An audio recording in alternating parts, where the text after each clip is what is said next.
You're watching the award-winning GHS-TV, a nationally recognized student television station.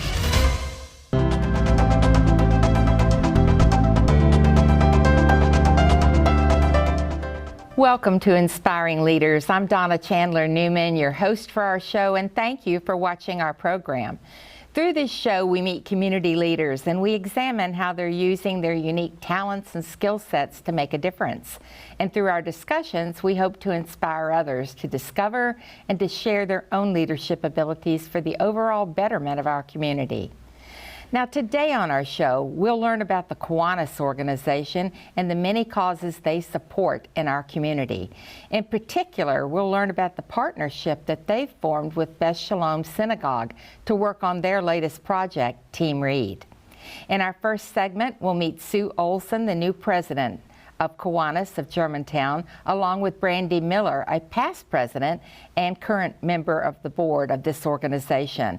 In our second segment, Sue and I will be joined by Rachel Shankman with Beth Shalom Synagogue and a partner with the Germantown Kiwanis on the TeamRead project. Joining us now, Sue Olsson, president, and Brandy Miller, board member of the Kiwanis Club of Germantown.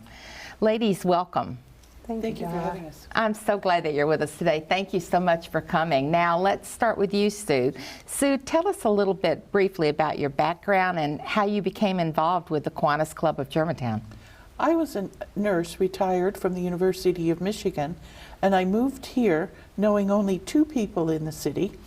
And I phoned the Kiwanis because I'd volunteered with them in Ann Arbor. And they invited us to a meeting. I moved with my daughter. And the 2 of us came to a meeting, and then we met Brandy and many other people who were so friendly that we immediately had a room full of friends. Oh, I think that's great, and it is a really terrific organization with a great group of people. Now, Brandy, you also were not born in Tennessee, No. So you are kind of a transplant yourself. How did you find the Kiwanis, and when did you become involved? I became involved about 10 years ago. A friend of mine invited me to come. She'd been inviting me for years, but I had a lot of family commitments that didn't allow me to fully dedicate it. And the first time I walked into Kiwanis, I said, oh, these people walk on water. I don't think this is for me, because the accomplishments in the room was astounding. But I said, well, there's always, you got to have a bottom level, so I'll join and see what happens. And I have just adored it. For 10 years now, I've been thrilled to be part of this great group. Well, and if I'm not mistaken, the year that you were president, you were the top fundraiser that they'd ever had. Is that correct? That is correct. So I know that they enjoyed that, so I don't think you're the bottom of anybody's tier. So there we are. I know that you both do wonderful work there, and this organization is not new to the community. It's been around quite a while and has deep history with Germantown. It's a global organization, but with Germantown in particular. How many years, and what are we celebrating this year? We're celebrating 60 years. Wow. And we have one member his name is Sue Olsson. He has been a member for 59 3/4 years. He started just after it was formed in Germantown. And then we've got about 10 members who've been members for more than 30 years. Oh, that's wonderful. And if I'm not mistaken, wasn't Bobby Lanier a driving force behind bringing the Kiwanis Club to Germantown? I'm not sure. Oh. So I'll say I'm not sure, because it was before my time. Well, actually, I am. Right. I interviewed Bobby ages ago, and this was before he passed, and this was one of his proudest accomplishments, was to put together Kiwanis. He thought it was the most wonderful club, and I do too. Tell me about your 60-year celebration. We're having a 60-year celebration coming up on November 14th at the Great Hall. Just getting old members, new members, community people to come and celebrate with us. We are a not-for-profit. We are the only not-for-profit that has ever built a public structure in the city of Germantown. Wow. For the community. So that is one of our we took a loan out to pay for it, we paid it off, and it stands at Municipal Park.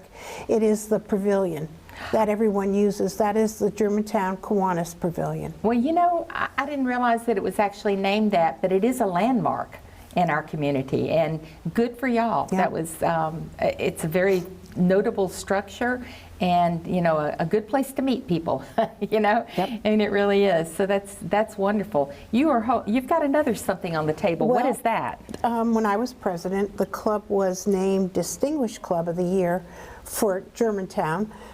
This is the highest award you can receive for your club, and I know Sue Olsson will be receiving one of these for our club.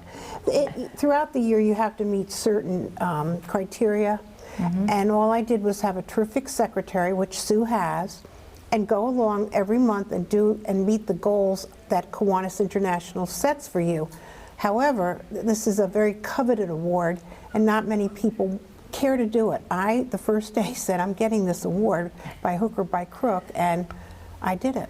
I have a feeling Sue will too. Sue, you've been president for what, 3 days? Yes, yes.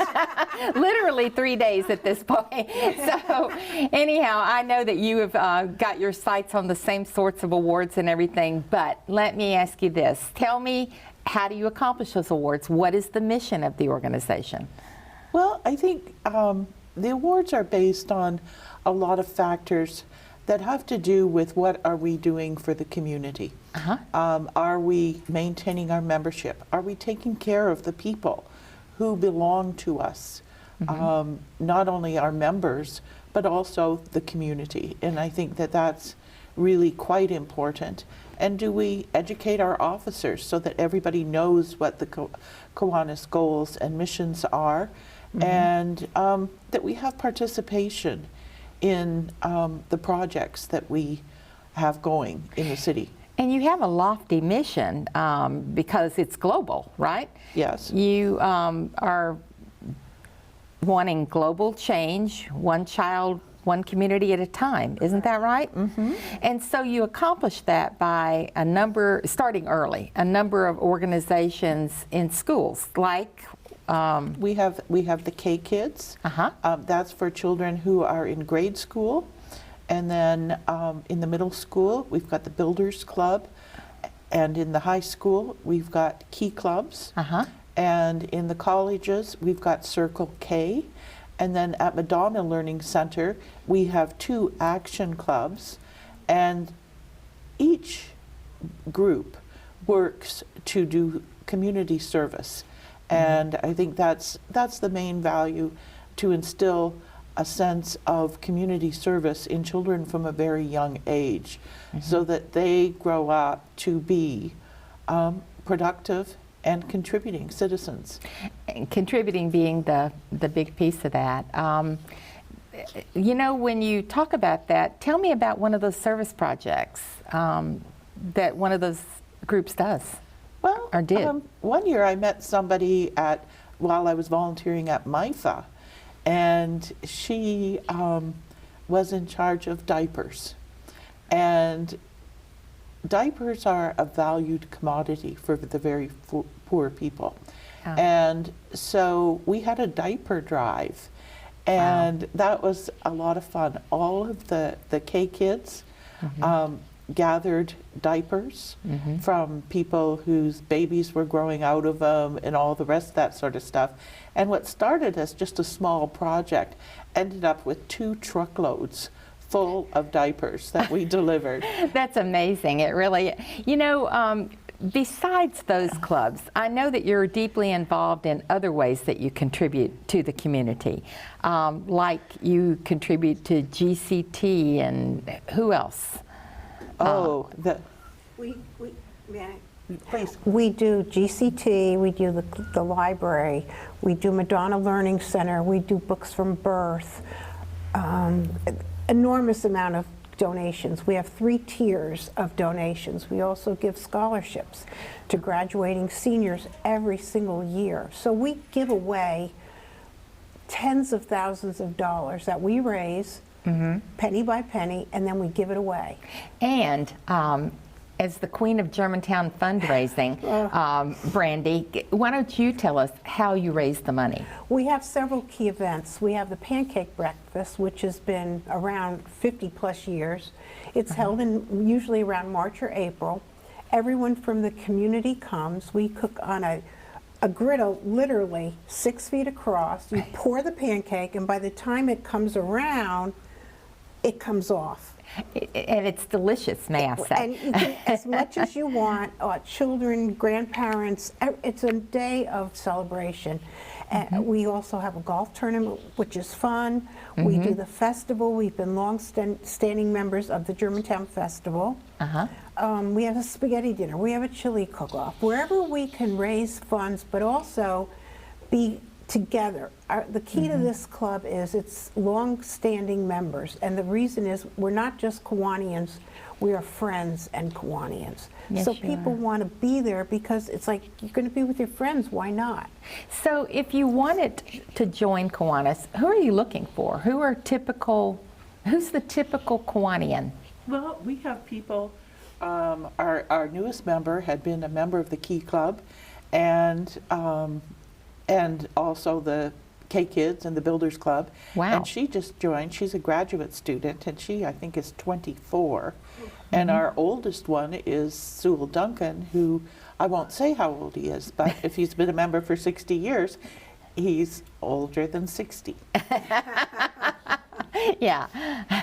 But it's amazing, though. We do have some members who are in their 80s, and they're still very, very active participants. And then we've got business people and students, and sometimes it's a multi-generational. The father was a member, and the daughter, and now the grandchildren. So it's very nice. I think that's wonderful. Now, if I wanted to know more information and get involved, where would I go?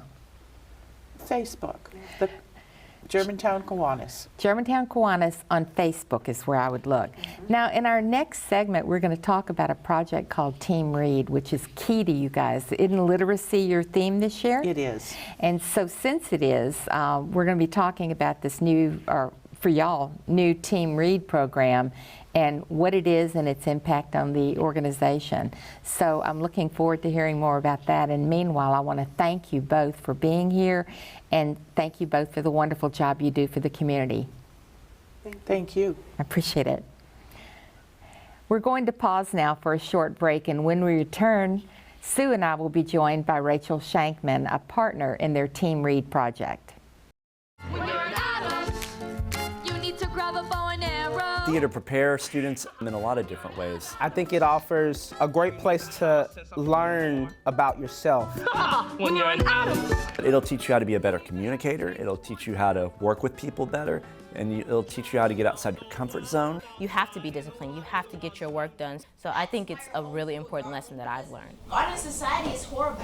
So we offer Intro to Theater, which is a very, obviously a beginner's class. We offer Acting 1, which is a class where we really focus on the techniques in acting. We're talking about you.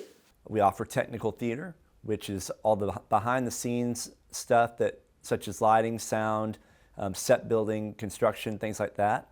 And then we also offer Speech, which is a class where you learn how to give informative speeches. You also learn how to communicate interpersonally and intrapersonally. Thomas Jefferson once stated that all men are created equal. I think what makes us unique is we hold ourselves to a certain standard and we don't drop below that standard. When folks are tribal, back before the Bible, they were liable to dance when the crops. The talent that's here at the school is just so impressive, and it's so exciting to see the students not only work on the stage but behind the scenes. Just the moon. It is hard work, yes, but it also is fun and enjoyable. Challenge! The specificity of what is taught and required to be learned here in this department is so particular that they're going away with abilities and skills that other schools aren't teaching. For more information about the Kappa program, visit ghskappa.com or call 755-7775.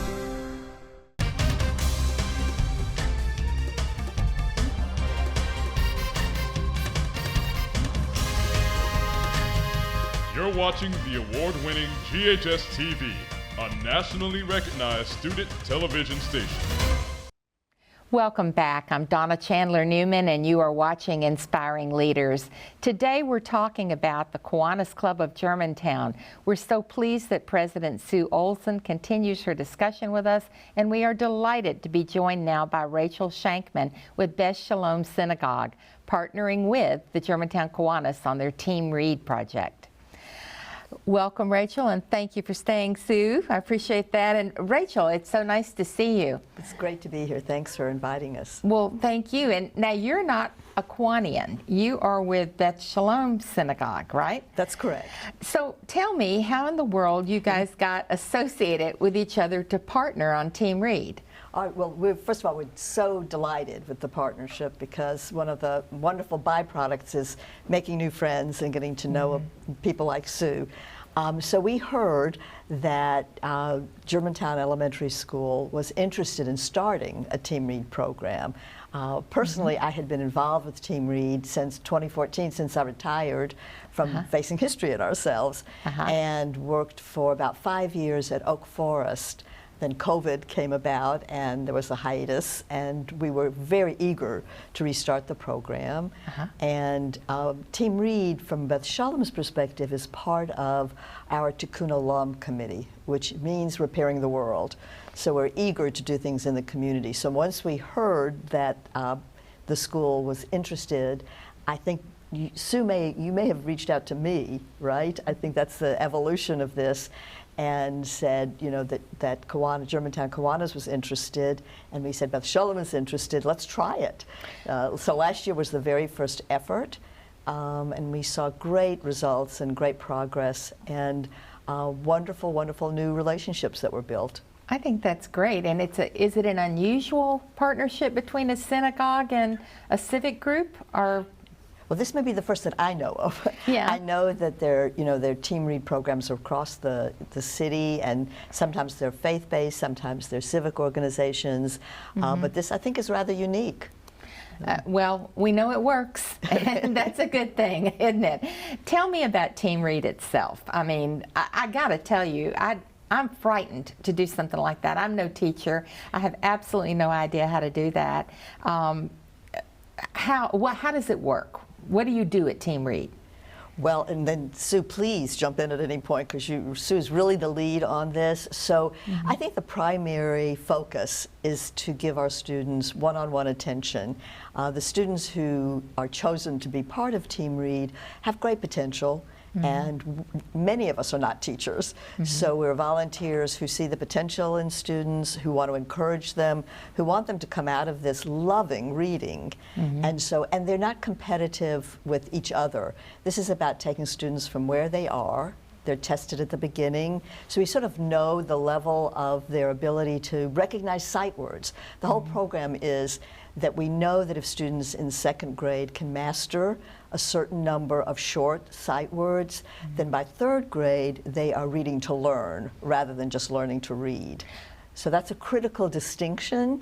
And the research has shown that if, by the end of second year, if they don't have mastery of at least some of these words, they're already struggling.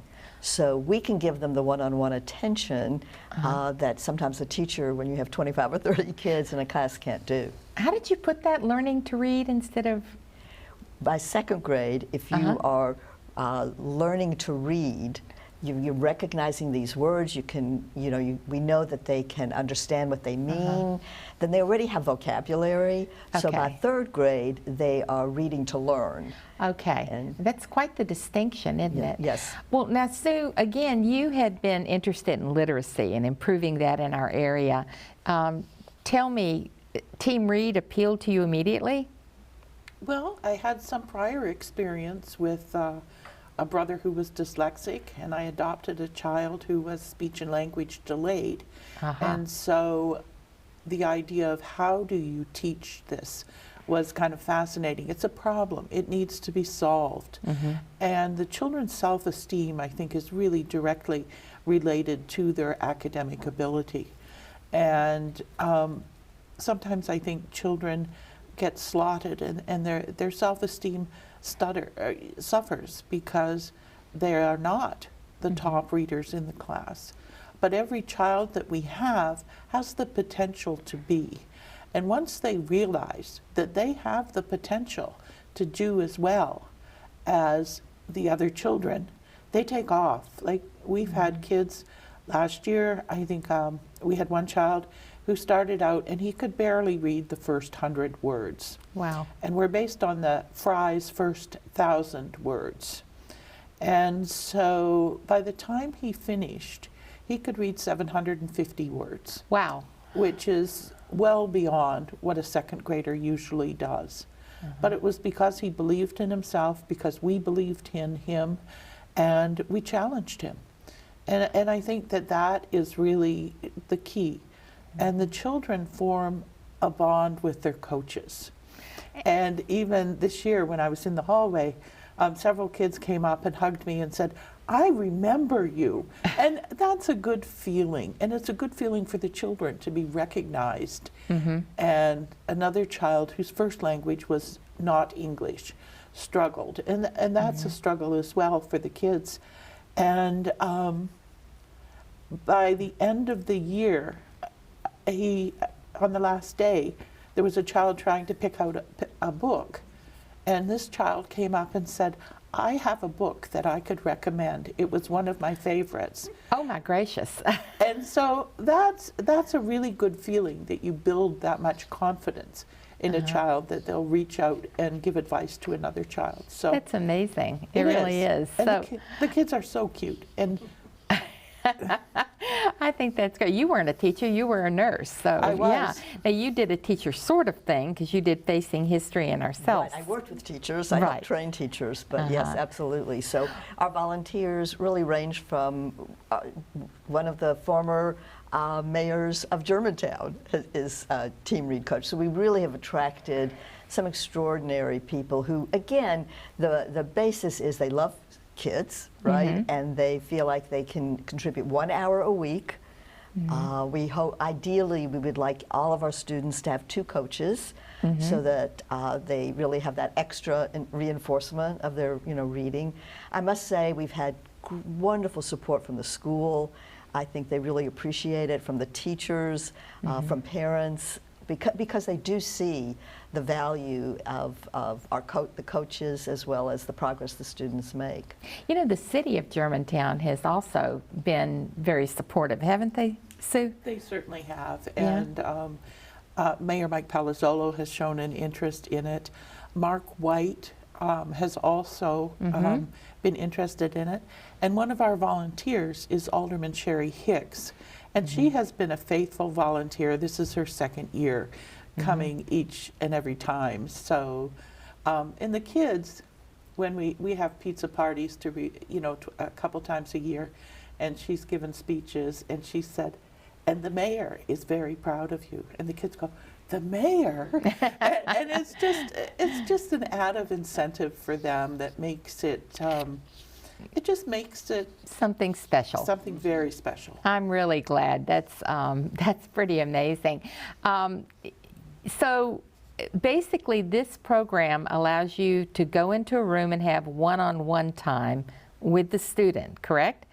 And so, as you say, they're coaches. You're coaches. You're not teachers, right? So how does it work exactly? You walk into the room together, and then what? Well, we meet in the cafeteria. Oh.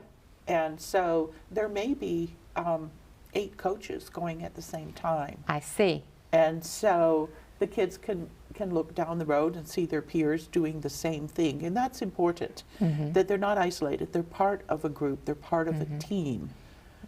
And we go through the words, we play games, and we make it real. And then they choose a book, and we read it with them. And if they stumble over words, we encourage them. And if they whiz through it, we encourage them to read a harder book. Oh, okay. So when you say you encourage them to do what? Sound it out or to? Right. We have a sheet or flip cards that have the words on them, and so we want them first to recognize the words, and then comprehension's really important, so we ask them to put them into a sentence. We want them to really demonstrate that they have mastery of that word, and so that's the first portion of a very pretty structured program. And then, you know, I particularly love to have them read. I like to do things like anticipation with them, so if the book has a neat illustration, I want to know, what do you think this book is about? And so it's a conversation, it's a relationship that's built throughout the year with the coach and the student. And then games are always fun to reinforce what they're learning, and they love getting a sticker at the end of every session. And you know, it's been proven again and again that your success in life, to a large part, depends on how much you read and how early you read, isn't it? Absolutely. So you basically are setting them up for lifelong learning, right? Absolutely, and we know that unfortunately throughout our city there are many students who are not reading at grade level. So we feel like between our two organizations we have similar missions. We want this to be the best community. Beth Shalom does it, and Kiwanis does it, and we know that if we can break that cycle of children not being able to read, that it is a lifelong, you know, gift that we're giving them. So who benefits from this is the student themselves and the entire community. That's exactly right. Right? Yeah? Well, I'll tell you, you guys are doing some excellent work, and TeamRead is kind of new to me, but I'm very, very proud to learn about it. If I wanted to get involved, how would I do that? Well, you could go to the Kiwanis Facebook page, and there's a phone number there that you could call, and we would certainly be happy to set you up.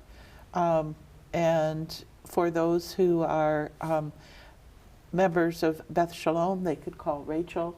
And if they're from another organization, they're more than welcome to come. Perfect. I'm glad. So not limited to anyone. Come and volunteer. We need the work. We need the help, right? And we're happy to help train them. You know, it's funny to see some coaches come in who are business people, run, you know, CEOs, but they're, what do we do with second graders? So we are happy to have them shadow us. We're happy to train them. So. That's excellent. Well, thank you both for the excellent work you do, and thank you for your work with TeamRead. It's good for all of us. Thank you so much for having us. And thank you for being with us today for Inspiring Leaders. We appreciate our guests on today's show, Sue Olsson and Brandy Miller, both with the Germantown Kiwanis, along with Rachel Shankman on the TeamRead project. I hope you've enjoyed hearing about the great work of the Germantown Kiwanis, and that you particularly enjoyed learning about their partnership with Beth Shalom Synagogue on the TeamRead project. I know I did. Now, if you'd like to learn more about the TeamRead program, please visit their website, teamread.org. And if you've expressed or been inspired by the excellent work of the Germantown Kiwanis and you want to know more, to donate, to get involved in any way, including TeamRead, you can find their information on their Facebook page of Germantown Kiwanis. Again, refer to Germantown Kiwanis Facebook page to join in their exceptional work for the betterment of the community. Now, thank you once more for watching our show. If you're interested in the air dates of Inspiring Leaders or for our station's complete programming guide, you can visit GHS-TV.org, where we're streaming live 24 hours a day. You could keep up with us on GHS-TV by visiting our website. We hope you'll like us on Facebook, follow us on Twitter, Instagram, and YouTube. Thank you for joining us for today's show. Be sure and watch our show, Inspiring Leaders, again next month.